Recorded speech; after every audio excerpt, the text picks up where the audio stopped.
Bismillahirrahmanirrahim. Pertama sekali dari awal ketika Anda akan memilih seorang calon suami, terlebih suami itu adalah sebagai imam, ya, bukan imam tukang cukur cideng ini. Ada sedang mendengarkan ya, Masya Allah, pendengar setia ya.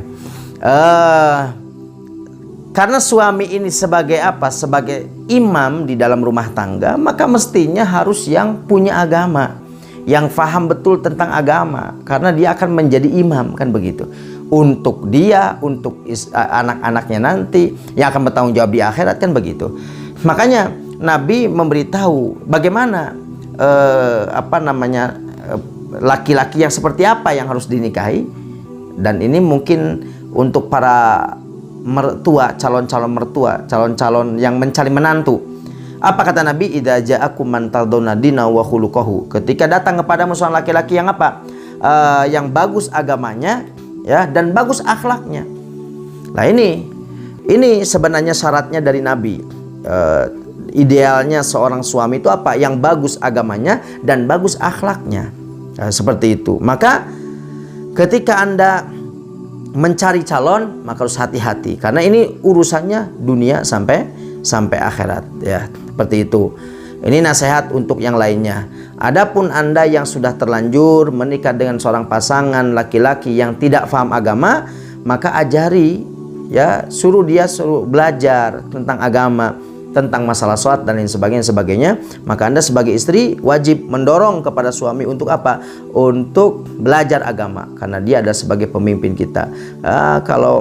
Apakah berdosa? Ya, tidak berdosa, ya, tapi Anda harus tanggung jawab, gitu. Anda harus membantu, bukan tanggung jawab, ya, membantu mendorong kepada suami untuk belajar agama supaya paham agama. Insya Allah kalau Anda mendukung, maka suami akan bisa ngaji. Yang masalahnya kadang-kadang kan istrinya yang nggak dukung justru, ya. Ketika suami akan mulai benar tapi istrinya tidak mendukung, ini yang repot. Tapi kalau istrinya yang pintar ngaji, suaminya yang tidak bisa, maka pasti istri akan mendorong kepada suami untuk belajar. Maka dorong suami untuk belajar, menuntut ilmu, belajar agama, biar dia faham, ya, biar dia menjadi seorang pemimpin, biar dia tahu bagaimana caranya. Kita ajak ke majelis ta'lim, majelis ilmu, kita mintakan untuk diajari. Insya Allah dia akan bisa ngaji dan bisa menjadi orang yang sedikit-sedikit punya ilmu. Lalu kita kenalkan tentang majelis-majelis ilmu, maka insya Allah dia akan menjadi suami yang baik. Itu kalau memang